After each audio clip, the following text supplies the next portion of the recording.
Bubble is a virus in the digital circus. It might sound like a pretty crazy idea, but let me tell you that I have enough clues and evidence to prove that Bubble really is a virus. So stick around to find out why Bubble has always been a mistake that Kane regretted throughout his entire existence. For us to understand this, we first need to know how Kane works, and according to everything we've seen in the amazing digital circus, we know that Kane is the system that manages and controls the entire circus. Basically, he's a creative artificial intelligence. He creates the rules, designs the adventures, and is in charge of keeping all the characters in order. Up to this point, everything seems fine, but the problem comes when you start analyzing his actions. Since episode 1, his decisions seem pretty adventurous. They're always exaggerated, dangerous, or even senseless. But what's curious is that Kane is completely convinced that all these adventures make the characters happy, even though they themselves tell him that his adventures suck. And actually, if you pay attention, you'll notice that every time the characters complain to Kane, the whole circus system gets destabilized with glitches and weird things. And that tells us something very important. Kane is not just an artificial intelligence within the system, he's a key piece for the circus to work properly. He was practically the one who designed the circus. But here's where the strangest part comes in, because in the middle of these moments when the circus glitches or destabilizes, Bubble always appears. The curious thing is that he only interrupts Kane and says or does weird things like licking Pomni's vomit. It's as if Bubble only wants to mock or put himself above Kane, which completely destroys what many people thought about Bubble. People thought he was simply his friend or some kind of assistant, the only one who understood Kane. But no, Bubble is much darker than they think, because really Bubble's attitude isn't that of a simple NPC. Like the ones we've seen in the different adventures, he seems to have a mind of his own. So why does Kane always want to get rid of him? He blows him up over and over again, but Bubble always comes back, he just can't get rid of him. With that said, everything seems to point to Bubble moving in the same way a typical virus would. It invades you, damages your files, and you can't get rid of it that easily. That's why he always shows up whenever there's an error in the circus. And if we're talking about a digital world, of course it makes perfect sense for Bubble to be a virus. But now let's dig deeper into this theory. How did Bubble originate? The most typical way to get a virus is by downloading it or someone else introducing it into your system. But everything points to Bubble not arriving at the circus in that same way. Rather, Kane has the answer. And remember that at the beginning we told you that Kane is convinced that the characters love adventures. Although, is that really true? This is because Kane doesn't understand human emotions. By Chapter 8, we understand that he is a super intelligent AI capable of designing anything that comes to his mind.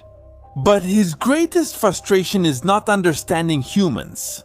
We confirm this with the scene we saw of Kane in episode 8 when he is having a conversation with Bubble as if he were his counselor. Kane clearly says that he doesn't understand why they hate everything he created. And another thing that reinforces this is that he also mentions that not even humans are the best way to understand humanity. Parece que los humanos no son buena referencia de humanidad. The most logical thing is that if Kane can create anything and his biggest problem was not understanding the emotional part, he created Bubble to function as a tool, mainly for two things.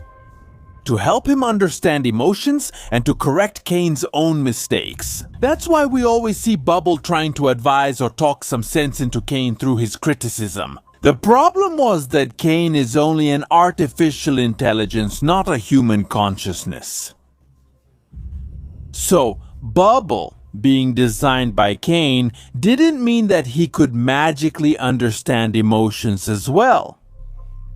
It's simply not possible. That's why, over time, Bubble's function became increasingly unstable, trying to understand or decipher something he would never be able to understand throughout his existence. But even so, Bubble made the attempt.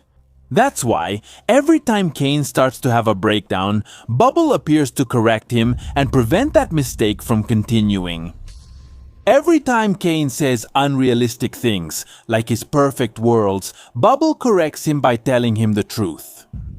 And since Bubble was created by Kane himself as an extension of himself to help him with this, he can't be controlled by Kane. Kane can modify and control the entire digital circus except for Bubble, because Bubble is now an important tool. And this glitch happened when trying to understand emotions, and also, with Kane constantly trying to get rid of him, Bubble could have turned into a virus. That's why Bubble is now the cause of the digital circus itself. It wasn't just a simple downloaded virus. It was a tool that was created with a purpose, one it was never going to achieve, and in the end, it became corrupted. And this was very evident when we saw Kane's mental breakdown in episode 8 of the digital circus. First, Bubble tried to calm him down, telling him that the characters didn't hate him, thereby correcting that mistake.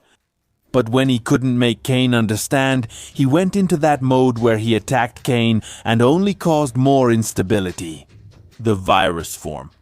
Even something important that Bubble mentions to Kane is that not everything he creates can be perfect, and that between the two of them, Kane is the less valuable one. Probably because you could say that Kane is the one who causes the mistakes, the one who makes the characters not want to be with him. The artificial intelligence that didn't fulfill its purpose. Meanwhile, Bubble is there to fix everything and keep the circus at least a little bit stable. And a pretty important clue that shows us the lack of emotions in these two is when Bubble mentions to him that it's surprising. And Kane tells him, "Why can't you say it in a more enthusiastic way? Wow, Kane, you're so funny. Thank you." Can't you say it with a little more excitement?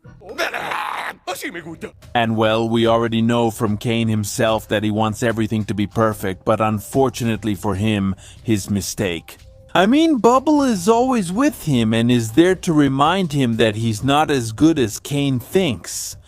With this, it's clear to us that Bubble knows exactly the role he has within the digital circus. And most importantly, he knows that Kane can't touch him or do anything to him. Except for Kinger. At the end of episode 8, Kinger accidentally eliminated Kane, and with him, Bubble was also gone. Once again confirming that Bubble was always a part of Kane.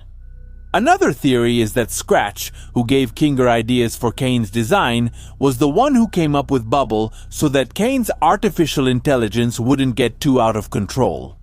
And since Scratch had a brain tumor, he came up with very crazy and bizarre ideas, which would connect a lot with Kane's personality and how crazy he can get together with Bubble.